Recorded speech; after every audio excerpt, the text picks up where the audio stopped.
Hello guys, स्वागत है आपका अपने यूट्यूब चैनल फिनो विद्या पर। आज की वीडियो में हम क्रेडिट कार्ड के बारे में सब कुछ डिस्कस करेंगे। क्रेडिट कार्ड होता क्या है और उसके बारे में जितना भी आपको डाउट है सब कुछ इस वीडियो में हम आज कवर करेंगे। तो प्लीज़ वीडियो को आखिर तक देखिए। इससे पहले मेरे चैनल में अगर आप पहली बार आए हैं तो प्लीज़ सब्सक्राइब कर दीजिए और पास में जो बेल आइकन है उसे प्रेस कर दीजिए। सो गाइस, सबसे पहले क्रेडिट कार्ड होता क्या है। क्रेडिट मतलब होता है उधार। मतलब बैंक आपको उधार देता है और क्रेडिट कार्ड जो होता है उस पर आपके पास अगर पैसा एक भी रुपया नहीं होगा तभी आप उसमें जितना लिमिट होगा वो उतना लिमिट का आप एक महीने के अंदर शॉपिंग कर सकते हैं और उसका पेमेंट जो है वो बाद में बैंक को आप चुकाते हैं। तो ये तो हम डेबिट कार्ड में भी होता है, लेकिन डेबिट कार्ड में क्या होता है, आपके पास पहले पैसा होना चाहिए। जो एटीएम कार्ड अपना डेबिट कार्ड है उसमें आपके पास मान लीजिए 10,000 है, आप खरीदेंगे तो 10,000 से वो कटता रहता है। इसमें लेकिन आप पहले खरीदेंगे बाद में इसको पेमेंट करते हैं। तो ये तो अगर कोई भी अरे गरे सबको अगर देने लगे क्रेडिट कार्ड, तो बहुत लोग तो अपने देश में ये भी कर सकते हैं कि जाएंगे, खरीद लेंगे और पैसा पेमेंट नहीं करेंगे। तो इसके लिए ये सबको नहीं देते, ये कुछ चुनिंदा लोगों को दिया जाता है, जो कोई सैलरी एम्प्लॉय हो या कोई बिजनेसमैन हो या जिसका कुछ क्रेडिट जिसका स्कोर अच्छा हो, जो मेंटेन अपना बैंक बैलेंस अच्छा करता है, उनको ही ये मिलता है। तो क्रेडिट कार्ड में जान लीजिए दो डेट आपको याद रखना है। एक होता है बिलिंग डेट, एक होता है ड्यू डेट। ये क्या है मैं आपको बताता हूँ। एक बिलिंग डेट हर महीने का एक दिन एक बिलिंग डेट होता है। मान लीजिए आपका बिलिंग डेट है 20 तारीख। सो मान लीजिए आप नवंबर 20 तारीख से दिसंबर 20 तारीख, एक महीना हुआ। इसके बीच में आप जो भी शॉपिंग शॉपिंग करेंगे, वो जो 20 तारीख है उस दिन आपका बिल आपका जनरेट होगा। वो बिलिंग डेट है, एक महीने में जो जो शॉपिंग की जितना भी सबको मिला के एक बिल उसमें जनरेट होगा। उसको पेमेंट कब करेंगे, उसका मान लीजिए 15 दिन बाद लगभग होता है। तो 20 से 15, तो दिसंबर 20 हो गया, उससे 15 मतलब जनवरी 5। तो जनवरी 5 आपका ड्यू डेट है, उस दिन के अंदर आपको पूरा पेमेंट करना है। मतलब आप नवंबर 15 तारीख को भी कुछ कुछ खरीदते हैं तो दिसंबर 15 और जनवरी 5, तो 5 जनवरी को आप पेमेंट करते हैं। नवंबर 15 का बिल आप 5 जनवरी को देते हैं, मतलब लगभग 45 डेज। और ये पूरा इंटरेस्ट फ्री होता है, आपको एक भी इंटरेस्ट इसमें देना नहीं पड़ता। सो आप जो ये 45 डेज के बाद जो पेमेंट कर रहे हैं, इसमें आपका यह बेनिफिट मिलता है कि उतना दिन का जो इंटरेस्ट है वो आपका ही हुआ। मतलब मान लीजिए नवंबर 16 तारीख का कुछ आप 1 लाख का सामान खरीदे हैं और उसका पेमेंट आप 45 डेज के बाद दे रहे हैं, तो जो 1.5 महीना का जो इंटरेस्ट है वो आपका हुआ। वो एक बेनिफिट है। दूसरा बेनिफिट, वो बहुत बड़ा बेनिफिट है, इसमें आपको रिवार्ड मिलता है। मतलब आप कुछ सामान खरीदेंगे तो उसका रिवार्ड पॉइंट आपके अकाउंट में क्रेडिट होता है और वो बढ़ते बढ़ते जाता है, और जब कुछ थोड़ा ज़्यादा हो जाता है फिर वो रिवार्ड को आप रिडीम करके आप फिर आप कुछ अमेजन से या फ्लिपकार्ट से कुछ खरीद सकते हैं। मतलब डबल बेनिफिट है। लेकिन याद रहे क्रेडिट कार्ड का कुछ चार्ज भी होता है और चार्ज आपको सालाना देना पड़ता है। कहीं कहीं जगह पे आपको life time free credit card मिलता है। मान लीजिए कोई कंपनी पे क्रेडिट कार्ड कोई बैंक का गया है और देख रहा है कि वहाँ उसको बहुत सारा एम्प्लॉय मिल रहा है, बहुत सारा उसको कस्टमर मिल रहा है, तो वो लाइफ टाइम फ्री भी दे देता है। उस केस में आपको तो कुछ देना नहीं पड़ता, नहीं तो आपको सालाना कुछ फीस आपको देना पड़ता है। और क्रेडिट कार्ड डिफरेंट टाइप का होता है, सब में अलग अलग फैसिलिटी होता है। कहीं पे आप बुक माई शो पे महीने का 3-4 टिकट खरीद सकते हैं। कहीं पे आप कुछ फ्लाइट में जाएंगे तो उसमें आपको कुछ डिस्काउंट मिल सकता है। कहीं पे कोई होटल में जाएंगे तो उसमें डिस्काउंट मिल सकता है। तो अपने हिसाब से आप वो क्रेडिट कार्ड ले सकते हैं। सो गाइस, आपको लग रहा होगा कि ये क्रेडिट कार्ड बैंक क्यों देता है, बैंक को तो इसमें लॉस हो रहा है। लेकिन ऐसा नहीं है, बैंक को एक्चुअली इसमें फ़ायदा ही होता है।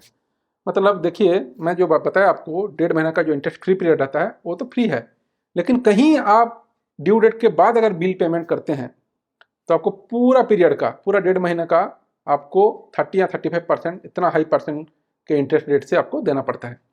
तो हमारा लोगों का क्या मेंटेलिटी होता है, जब वो क्रेडिट कार्ड लेके कहीं दुकान पर खरीदने जाते हैं तो उनको लगता है कि कुछ तो खर्चा नहीं हो रहा है, फ्री में मिल रहा है करके वो खरीद लेते हैं।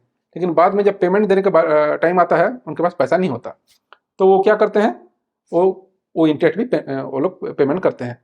तो वो बैंक को उतना ज़्यादा हैवी इंटरेस्ट बैंक को मिला। दूसरा है मर्चेंट फी। मर्चेंट फी मतलब जो दुकान पे आप खरीदने जाते हैं, आप कुछ भी सामान खरीदते हैं क्रेडिट कार्ड के थ्रू से, तो बैंक वही दुकान से फिर 1 या 2% का कमीशन लेता है। वो दुकान वाला क्यों उसको कमीशन देता है वो भी मैं बाद में बताऊंगा। दूसरा मर्चेंट फी हो गया। तीसरा हो गया को ब्रांड। मतलब आपको पता होगा जब बिग बिलियन डे होता है फ्लिपकार्ट में, आप अगर एच कार्ड से कुछ खरीदते हैं तो आपको कुछ डिस्काउंट मिलता है। तो एच वालों के साथ उसका डील है फ्लिपकार्ट का, तो फ्लिपकार्ट एच वालों को भी उसमें कुछ उसका कमीशन देता है। तो ये 3 तरीके से उनका बैंक वालों का कमाई होता है।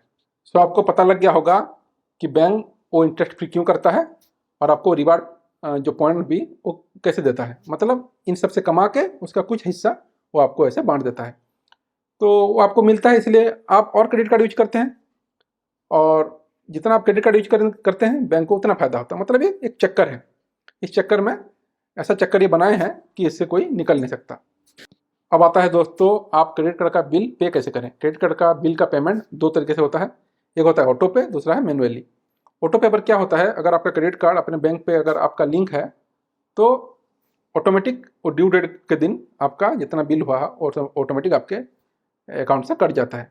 और मैनुअली क्या होता है, आपको वो ड्यू डेट के अंदर आपको बिल पेमेंट करना है। सो मैं दोस्तों, एक ऐप है क्रैट, डिस्क्रिप्शन में मैं उसका लिंक दे दूंगा, उस ऐप में जाके क्रेडिट कार्ड का बिल पेमेंट करता हूँ। उसमें क्या होता है फ़ायदा कि आप जो पेमेंट करते हैं उसमें भी आपको कुछ कैशबैक मिल जाता है।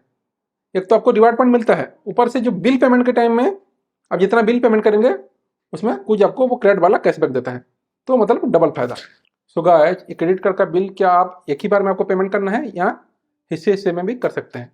इसको गाइस और ड्यू डेट के अंदर आप कितने बार भी कर सकते हैं। मतलब मान लीजिए आपका जो लिमिट है क्रेडिट कार्ड का लिमिट 50,000 है, आप कहीं पर जाके उस महीने में 20,000 का कुछ आप खरीद चुके हैं, अब आपका लिमिट हुआ 30,000।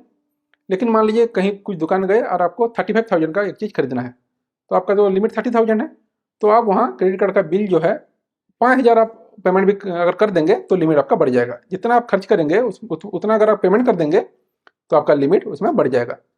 तो आप ड्यू डेट के अंदर जितने भी बार चाहें, 5 बार 7 बार भी, आपका अगर 30,000 बिल हुआ है, 10,000 का 3 बार भी आप उसको पेमेंट कर सकते हैं। लेकिन ध्यान रहे आपको ड्यू डेट के अंदर ये सब पेमेंट करना है। एक बात ध्यान रखिए दोस्तों, क्रेडिट कार्ड का जो बिल पेमेंट होता है, ये अगर आप ड्यू डेट के बाद करते हैं या डिफॉल्ट करते हैं तो एक क्रेडिट स्कोर एक रहता है, उसको सिबिल स्कोर भी बोलते हैं, वो स्कोर आपका घटता है। अगर आप लेट पेमेंट करेंगे तो स्कोर घट जाएगा। उसमें क्या आपका दिक्कत होता है, बाद में मान लीजिए आपको कोई लोन लेना है तो लोन आपको मिलने में दिक्कत होगा। अगर आपका क्रेडिट स्कोर अच्छा है, ठीक से टाइम पे आप पेमेंट करते हैं, तो सिबिल स्कोर अच्छा रहेगा, तो आपको बाद में लोन अगर कहीं कभी लेना है तो आपको ठीक टाइम पे आपको वो लोन मिल सकता है। जब आपका क्रेडिट कार्ड का बिल आता है, उसमें आप हमेशा देखेंगे एक मिनिमम अमाउंट एक रहता है। मतलब आप अगर मिनिमम अमाउंट एक जो 5% होता है, टोटल बिल का 5% होता है, वो मिनिमम अमाउंट अगर आप पेमेंट कर देते हैं तब भी आपका क्रेडिट स्कोर का कुछ घाटा नहीं होता, क्रेडिट स्कोर उतना ही रहता है, और आपको जो लेट पेमेंट चार्ज है वो भी आपको नहीं लगता। लेकिन वो आप कभी मत कीजिए, ये दोनों चीज़ तो आपको नहीं लगता, लेकिन अगर आप मिनिमम अमाउंट ड्यू देते हैं तो बाकी रेस्ट अमाउंट का पूरा सबका 30-35% का इंटरेस्ट आपको लगेगा। तो ये हमेशा ध्यान रखिए, आपको बिल पेमेंट पूरा करना है। आपके मन में आ रहा होगा, ये दुकान वाले क्रेडिट कार्ड रख के 1-2% बैंक को क्यों देते हैं, वो क्रेडिट कार्ड क्यों रखते हैं। उसका सादा सा आंसर ये है कि अगर क्रेडिट कार्ड का फैसिलिटी अगर रहेगा तो क्रेडिट कार्ड नॉर्मली थोड़ा अमीर लोगों के पास रहता है, तो अमीर लोग उसके पास आएंगे। और मान लीजिए कोई सामान कोई बेच रहा है, 2 दुकान बेच रहे हैं, एक के पास क्रेडिट कार्ड का फैसिलिटी है, एक का नहीं है, तो आप क्यों उसमें जाएंगे जहाँ फैसिलिटी नहीं है। जहाँ क्रेडिट कार्ड का फैसिलिटी वहीं जाएंगे, क्योंकि आपको फिर वहाँ रिवार्ड पॉइंट मिलता है क्रेडिट कार्ड का यूज करने से। तो इसलिए वो लोग तो 15-20% का प्रॉफिट रखते हैं, मार्जिन रखते हैं, तो वो दुकान वाले 1-2% को फिक्र नहीं करते, और वो लोग क्रेडिट कार्ड का फैसिलिटी हर दुकान में अवेलेबल रखते हैं।